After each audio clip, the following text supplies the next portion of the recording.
Welcome to the School of Hollywood. Hi, I'm Steve Owens, and I interview stars from Hollywood in movies, TV, and music.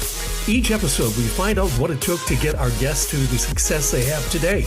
Plus, in the School of Hollywood, you'll also get tips. Be sure to subscribe and tell your friends about the School of Hollywood.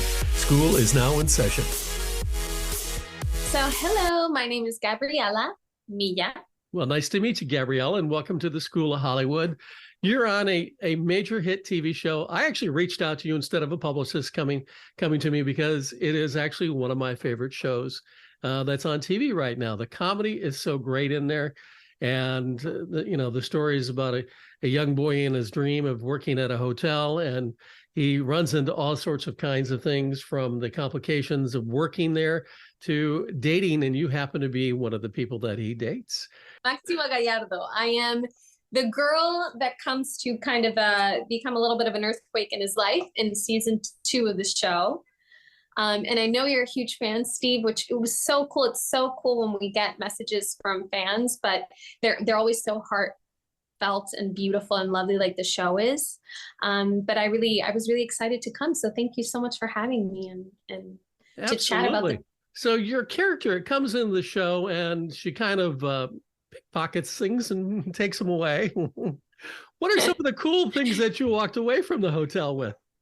All right, let's see. Well, she's a pickpocketer, but she's not a pickpocketer because she needs to steal. She's doing it to prove a point. She's a very politically active person and an advocate. And she, not unlike a lot of I grew up in Latin America. I'm half Honduran, half Venezuelan.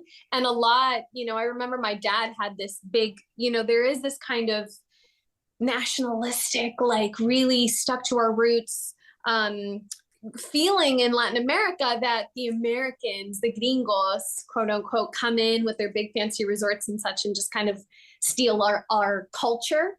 And they kind of appropriate our culture as if though it were kind of a costume. So I think Isabel's way of getting back at the big bad wolf or whatever is to steal things from this big fancy American resort in her town in Mexico, in her town of Acapulco in Mexico. She thinks it's funny and fun, and she's trying to prove a point. So is it a real hotel that's active right now? It is. We shoot at a real hotel. Which is really cool because they painted the entire thing pink. It's actually it's a huge resort as well. And when we're shooting, it's not active. No one's actually staying there. But on our hiatus, it is functioning. But when we're shooting, it's just the cast and crew that stays there. So it's a lot of fun. Oh, very, very cool. You get to run of the place. Oh, yeah. So tell me about you auditioning for the series. Did you have to test for it? Or did they just give it to you? Or they just called me. Were like, hey, do you want to play Isabel? No, I'm kidding. The audition process of it was such a beautiful experience because I had actually quit acting and had left acting for a while. I funnily enough decided to quit or to take a break from acting right before the pandemic hit. At the end of 2019, around like November 2019, I was pretty burnt out with the process, with the auditioning process. I felt like it wasn't a very healthy relationship that I had with auditioning or with my career anymore. So after a lot of thinking and kind of like almost against my own will, but knowing it was the best for me, I took a step back. And I blinked and 2 years had gone by. And within the 2 years, I wasn't really actively auditioning theatrically, but I was creating my own content. Acapulco, as you know, is a bilingual show. We speak both. We're very fluid between English and Spanish on the show. And that's the content that I was creating during the break, funnily enough, because I'm a big believer in bilingual content. It's how my brain works. It's how I know a lot of my friends' brains work. So I created a bilingual podcast and I was really creatively fulfilled, but I wasn't really auditioning for any TV or film. And then I was living in Miami. I lived in Miami during the pandemic and having a blast. And finally, a year ago, in January 2022, I decided, all right, I think it's time to move back to LA. Not come back to acting, but just move back to LA and kind of get my roots back in. And that's when this audition literally just fell on my lap. It came from this casting director who I adore. Her name is Susan Bash. I'm not sure if you're familiar Susan, with her. Great casting. Legend in Hollywood. She's an amazing casting director, and she's big on comedy. I had tested for her throughout the years for different comedies, and had gotten really close to getting parts on network television comedies and for cameras, but never anything quite congealed. Either the pilot wouldn't go through, or just, I was one of the last 2 candidates, and I would test for the studio and wouldn't make it or whatnot. And when I saw the audition fall into my lap and I saw it was Susan, I was like, okay, I love Susan. I got to send a tape for Susan. And I read this scene of Isabel, and it's actually the audition scene. The first scene of the audition scene was the first scene that she has on the show, where she's stealing pens. And Maximo Gallardo, our leading man, catches her stealing pens from the hotel. And I just thought she was adorable, and she was fun and spunky, and she was everything. I love acting, everything I love about acting, everything I love about women in general, just very unapologetic. And I sent a tape, and about a week later, I got a call that I was going to be reading in for producers, and the producers are amazing. And it was so cool because it was a producer session on Zoom, via Zoom. And half of the producers were, you can, how you can swipe through your Zoom and you can see people's names.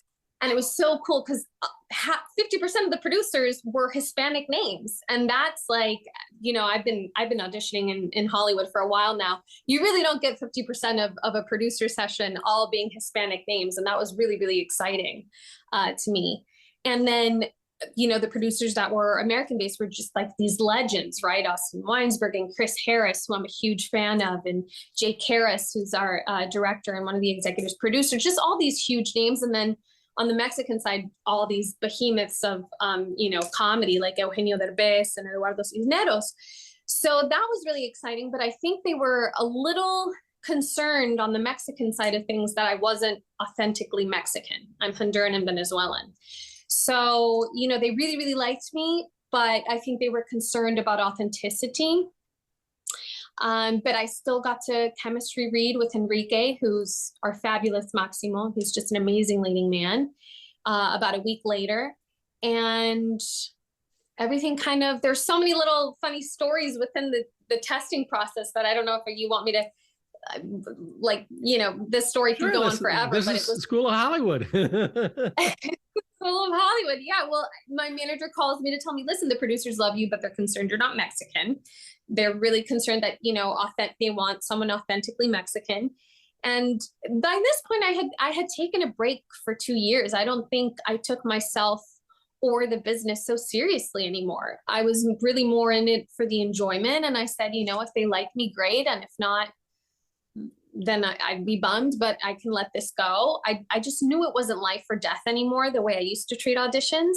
And that was a really nice weight to take off my shoulders, because then I could enjoy the process of auditioning more. And, I said, it's great. They're like, they like you. They want to test you with Enrique, chemistry review with Enrique next week. And I had a trip planned to the Bahamas for my birthday. And every single year around pilot season, my birthday's in March. So every single year around pilot season, my birthday either gets trampled by a, chemistry read or a studio test. And if I don't get the part, then my birthday's ruined. And it's this whole tragedy. So I said, I already have this trip to the Bahamas planned. I'm not going to reschedule it or cancel it, because I've done that too many years. So I hope the chemistry read works out with this trip. And it did. I landed back in LA, on a Sunday at midnight. And then the next day was my chemistry read with Enrique.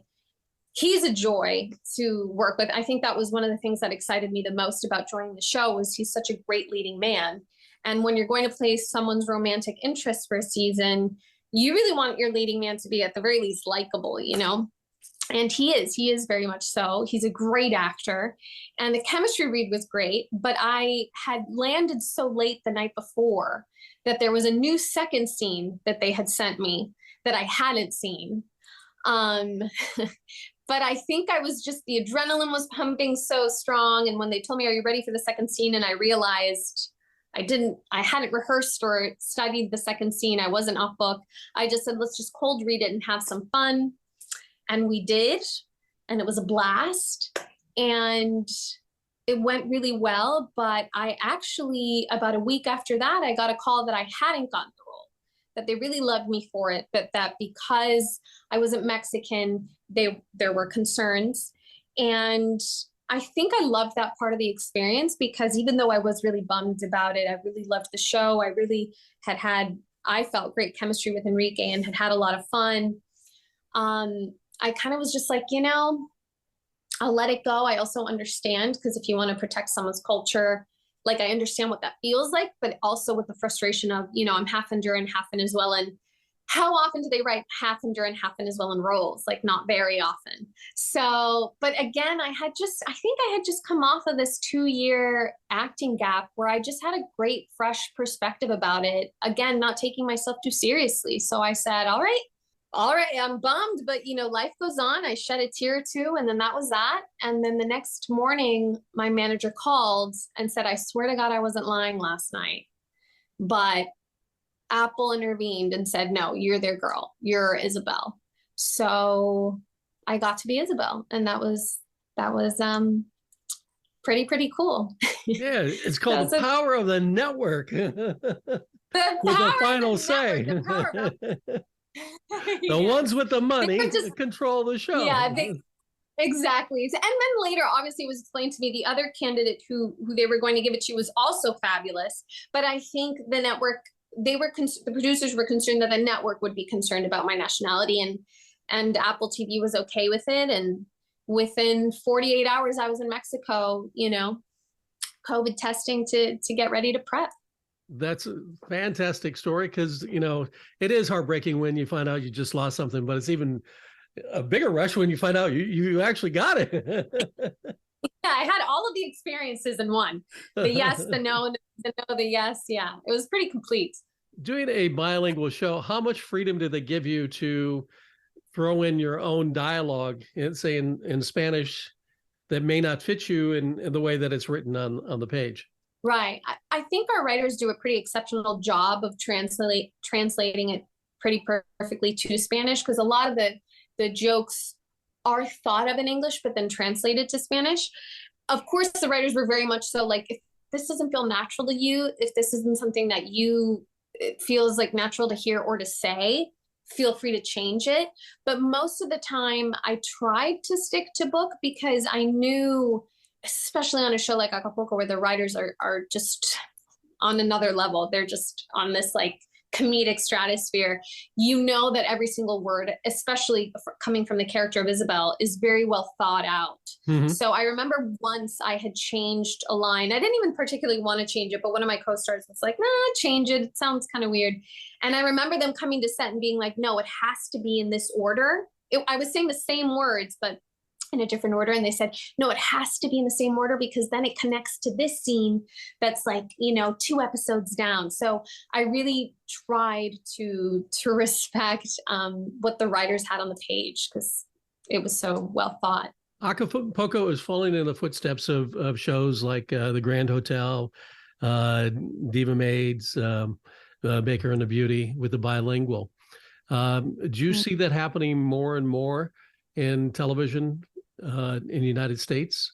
What's your thoughts on it? And you're talking about you're producing your own stuff as well that's bilingual.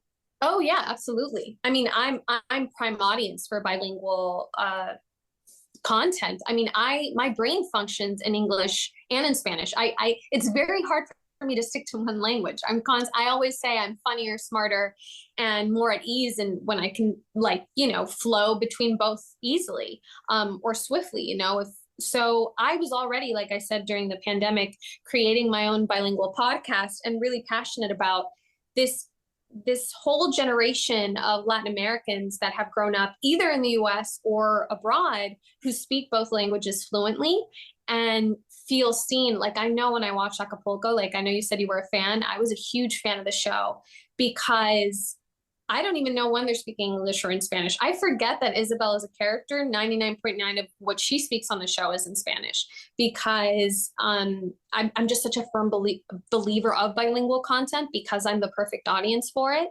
And I think this is just the beginning. And I also feel like whether you understand English or Spanish, one of the number one messages I get from our audience and the people who love the show is, I don't speak Spanish, but I just absolutely love the show, and I absolutely love Isabel, the character. So I think you can really see that even when you're not bilingual, you can flow right into watching it as well. So how did it feel to have that heartbreak crush of losing Mr. Maximo? Mr. Maximo Gallardo. It's so funny. I love acting in comedies because you walk off the set and you're kind of on cloud nine, because this is just this kind of high level, ha ha ha, laughing. So yeah, the breakup scene day. And I remember episode 7, The Bachelor Bachelorette, when Isabel kind of catches Julia and Maximo in a moment. Oh, that hits to heart, even to my heart, even to Gabby's heart, because especially because Isabel is such a beautiful character and so open and kind of lovey-dovey. And even though she's this feisty character, and then Maximo is such a great leading man, such a sweet romantic guy. Oh my gosh, it was so heartbreaking for me, because it is this kind of love triangle where all the characters are really just doing the best that they can with the tools that they have. So yeah, that was not like the most fun day, but I gotta say, it's funny because episode 9, which, spoiler for anyone who hasn't seen the show, which is where kind of Isabel stands her ground and there's a breakup, is my favorite episode, or at least one of my favorites of the season, because first of all, just being directed in that breakup scene was so masterful. Like, I was directed by Jake Harris and Chris Harris, and just like the adjustments they would give of like, it's a breakup and it's very heartfelt, but you're also in a comedic world. And so that to me was just a blast. So even though as a character, Isabel, I was bummed, it was such a beautiful breakup scene. I loved how well written it was. I think Acapulco was kind of moved to Los Angeles. Looking at your Instagram, you hang out with the cast of Acapulco here in LA. We do. We really, it's funny. We all say it in interviews. We must sound like broken records, but all of us, remember, it's a Las Colinas, behind the scenes of Las Colinas is Las Colinas. We all are living in the same hotel. We hang out breakfast, lunch, and dinner, all the cast together. So we all became really, really close. We all have seen each other out here in LA. Enrique and I are obviously very close, and those relationships that you see on screen have definitely translated to off-screen friendships and relationships for sure. So what's been the hardest thing for you to adjust as far as your acting career? Is it coming from Miami to LA or Zooms, doing auditions on Zooms? I've actually really liked, even though it's a little bit counterintuitive, I really like the Zoom and the self-tape world. I like it. Maybe it's the control freak in me that I'm like in my space and I can set my lighting and I can have my script where I want it and etc. And I can be off book or whatnot. I've really kind of rolled with the punches, how recent. I think it's what the business was already gearing towards. I remember before the pandemic, I was doing a ton of self-tapes, maybe not as much as now, but it seemed to be that was going to be our future anyway. I think when it comes to the hardest thing about acting, I think is the thing that I appreciate the most about acting, which is it really is a character builder. You hear no many more times than you'll ever hear yes. It's really one of those things where it calls you up to the plate. It asks you to step up. You either grow from the rejection or you kind of melt by it. You know what I mean? Like, it's just such a character building career that whether you stick to it or not, it's really going to form you and mold you as a person. And so I think a lot of the rejection, I can't even say it's like the hardest part about acting, because even though it is, it's also like the best part about acting, because like through that pain you become a better person, like a stronger person, or you suck, or you're one of those actors who just become really jaded, and hate the industry and you're like, everybody sucks. But for me, I really can say that acting as a career really, really built my character. Fantastic. What advice do you have for young Latin actors? I guess advice would be to create.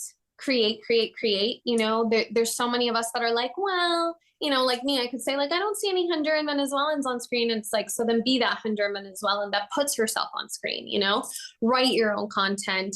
If you don't want to write, okay, that's cool. But everybody has a talent And if you have that, you obviously have that urge to show the world your talent. Otherwise, you wouldn't want to be an actor. So then do it yourself, produce it yourself. We all have iPhones. We all have equipment that we can use. I know that I've never been more creatively fulfilled in my life. Acapulco was pretty damn creatively fulfilling. I'm not going to lie. But let's put Acapulco here. But I was just as creatively fulfilled when I was taking a break from acting, but creating my own content, shooting my own comedy sketches, doing my, bilingual podcast. I believe that stop waiting and asking for permission to be seen. Just be seen, and Latinos, a lot of us have a lot to say, and our comedy especially is hilarious. So put yourself on screen. Don't wait for someone to give you the opportunity. Give it to yourself, Great advice, Sarah. Yeah. Where can people find you in social media? Well, definitely on Instagram. I'm under my name. I used to be under like a pseudonym, which I missed, which meant Little Bean, Gavita Frijolita. But I was like, you know what? So they can find me. Let's put my Insta handle, Gabriela Milla. And there you will find a link to my YouTube where you can find my sketches and my podcast. And I also have a bilingual podcast that I'm re-upping some of the episodes this year called Thank You X. And you can see me on Apple TV Acapulco Season 2 as Isabel. But the big question, have you convinced the showrunner yet to come back for Season 3? I know, I'm like, can Isabel just have her spinoff? No, I'm kidding. Well, I'm just so excited to have been in Season 2 of the show. I don't see how they could top another, someone asked me, would you come back for, do you think you're going to come back for Season 3? I'm like, I don't know. Her character arc was so amazing from Season 2. I don't know what else they could really write for this girl. They're geniuses, but I don't know. For now, her story seems to have closed. I haven't really heard anything else, but we'll see. Knock on wood. Chad could use a new girlfriend. It's so funny. Cord and I used to talk about that stuff off screen. He'd be like, well, maybe Chad can have some revenge against Julia and Maximo, with Isabel, and we would joke about it. But, the writers are so fantastic. As long as it serves the story, of course, I'd be happy to come back. But I remember when they were telling us the arc of our characters and how it was going to go down in Season 2 at the beginning of the season. And they were like, but we don't know where, Isabel's story ends. Maybe it does, maybe it doesn't. I was like, you guys, ladies and gentlemen, you've given me a beautiful season. Characters like Isabel come once in a million, so just the fact that I got 9 episodes is just such more than enough of a gift for me. So I'm happy no matter where this goes, Just remember, the final note here is the audience controls the network, and you do great PR. Thank you so much. Yes, hopefully the audience, if I come back because the audience asked for Isabel, that would be pretty epic. It happened for Baker and the Beauty. That's how come Netflix picked it up. So there's no reason why you can't do it. Right.